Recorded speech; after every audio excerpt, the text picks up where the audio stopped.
अध्याय 22। शारदामणि को दीक्षा। रामकृष्ण जब स्वास्थ्य लाभ के लिए कामारपुकुर गए थे तो अपनी पत्नी शारदामणि को घर बुलवा लिया था, और जब वे दक्षिणेश्वर आए तो उनके अपने साथ ही दक्षिणेश्वर ले आए थे। तब से वे निरंतर उनके साथ ही रही और मनोयोग से वो उनकी सेवा करती रही। कामारपुकुर में रहते हुए रामकृष्ण ने शारदामणि को लोक व्यवहार का परीक्षण देना प्रारंभ कर दिया था, और कलकत्ता आने तक वे पूर्ण व्यवहार कुशल हो गई थी। शारदामणि को मायका जयरामवटी नामक ग्राम में था। विवाह के समय ही जब शारदामणि के शरीर से मांगे हुए गहने उतार कर वापस कर दिए गए और संयोगवश उसी दिन उनके चाचा वहां आए हुए थे, तो वे क्रुद्ध होकर अपनी भतीजी को अपने ग्राम वापस ले गए थे। उस समय शारदामणि की आयु 6-7 वर्ष की थी। जिस समय रामकृष्ण स्वास्थ्य लाभ के लिए गांव गए थे और शारदामणि को बुलवा लिया था, तो उस समय उनकी आयु 14 वर्ष की हो गई थी। उसी समय रामकृष्ण ने उन्हें व्यवहारिकता का पाठ पढ़ाया था। रामकृष्ण ने भावोन्माद के विषय में स्थान स्थान पर विभिन्न प्रकार की चर्चाएं हुआ करती थी। जयराम वाटी में भी वे बातें छन छन कर अथवा विकृत रूप से पहुंचा ही करती थी। इससे शारदामणि के माता पिता को अपनी कन्या की चिंता रहती थी। यहाँ तक की चर्चा फैल गई कि जमाई बाबू कलकत्ता में पागल हो गए हैं। उस समय शारदामणि अपने मायके में ही थी। शारदामणि को अपने पति पर विश्वास था, किंतु जब हर व्यक्ति के मुख से यही बात सुनने को मिली तो उनका मन भी विचलित होने लगा। वे सोचती कि यदि सभी लोग ऐसा कह रहे हैं तो यह सच भी हो सकता है। तब शारदामणि ने निश्चय किया कि जब तक स्वयं सब कुछ देखा न जाए, अपने मन को विचलित नहीं करना चाहिए। यह संयोग की ही बात थी। उन्हीं दिनों उस ग्राम की कुछ महिलाएं गंगा स्नान के लिए कलकत्ता जा रही थी। शारदामणि को भी यह उचित अवसर और संयोग प्रतीत हुआ, तो उन्होंने उनके साथ कलकत्ता जाने का निश्चय किया। इसके लिए उन्होंने अपने पिता से आज्ञा लेने का निश्चय किया, और उनके पिता को जब अपनी पुत्री की मनोदशा का ज्ञान हुआ तो उन्होंने सोचा कि उनके साथ उनको स्वयं जाना चाहिए। इस प्रकार वे भी जाने के लिए तैयार हो गए। उस काल में रेलों का इतना विस्तार नहीं हुआ था। उनके ग्राम से कलकत्ता के लिए कोई रेल मार्ग न होने के कारण उनको पैदल ही यात्रा करनी पड़ती थी। इस प्रकार जयराम वाटी से उन्होंने यात्रा आरंभ की। 2 दिन यात्रा के उपरांत शारदामणि ज्वर से ग्रस्त हो गई। उनके पिता को चिंता होने लगी, इन ग्रामीण मार्गों में उनकी चिकित्सा का क्या व्यवस्था होगी। इस विषय में भी एक किंवदंती प्रचलित है। कहते हैं कि शारदामणि जब भीषण ज्वर से ताप से अचेत होकर पड़ी हुई थी, उसी समय एक महिला उनके पास आकर बैठ गई। वह स्त्री यद्यपि कृष्ण वर्णा थी, किंतु उसकी मूर्ति बड़े ही मनमोहिनी सी थी। वैसी मूर्ति शारदामणि ने कहीं और कभी देखी ही नहीं थी। शारदामणि के पास बैठते ही उस देवी ने शारदामणि के सिर, माथे और शरीर पर हाथ फेरना आरंभ किया। शारदामणि का वह स्पर्श अत्यंत शीतल, कोमल और सुखकारक प्रतीत हो रहा था।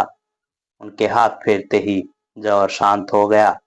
शारदा देवी ने उनसे पूछा, माँ, आप कहाँ से आई हैं? उसने कहा, दक्षिणेश्वर से। दक्षिणेश्वर का नाम सुनते ही शारदा ने कहा, मैं भी तो दक्षिणेश्वर की ओर ही जाना चाहती हूँ। वे वहीं तो रहते हैं। यदि किसी प्रकार वहां पहुंच पाती तो उनके दर्शन करती और अवसर मिलता तो सेवा भी करती, किंतु मैं तो मार्ग में ही रुग्ण हो गई हूँ। लगता है अब यह सब मेरे भाग्य में नहीं है।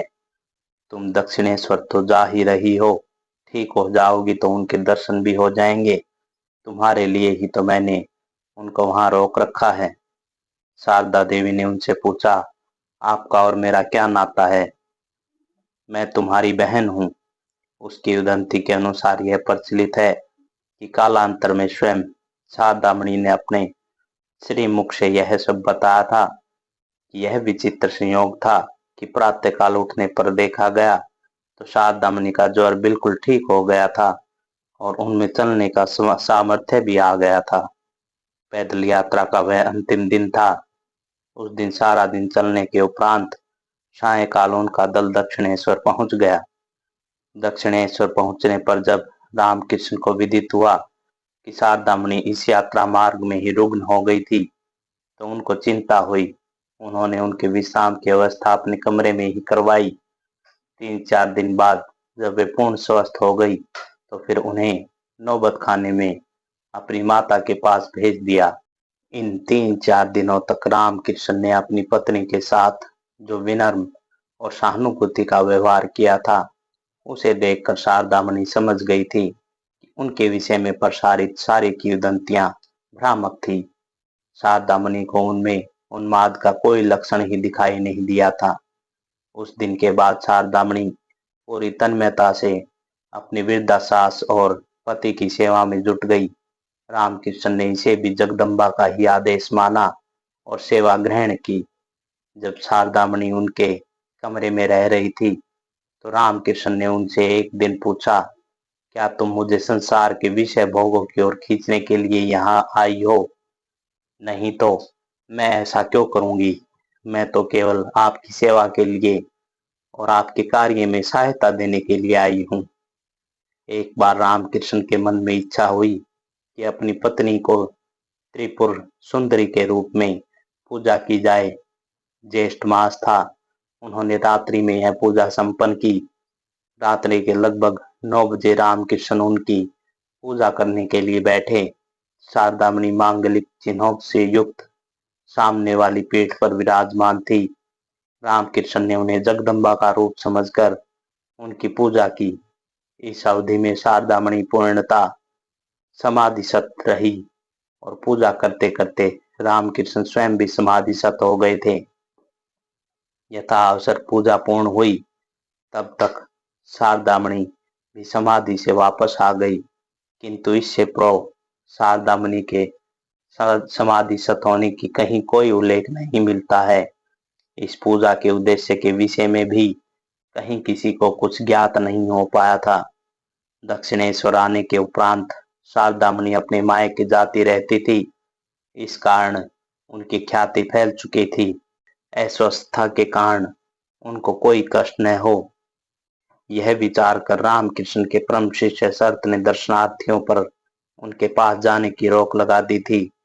यह संयोग की बात थी कि उन्हीं दिनों पूर्वी बंगाल के बारिशाल से एक भक्त जयराम वाटी पहुंचा। उसने द्वार पर नियुक्त सेवक से प्रार्थना की कि वह मां का दर्शन करना चाहता है, किंतु सेवक ने आज्ञा नहीं दी। उन दोनों में द्वार पर ही विवाद होने लगा।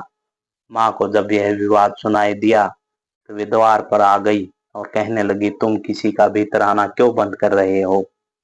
उस समय सेवक ने विनय पूर्वक बताया कि यह सब व्यवस्था सत महाराज की है।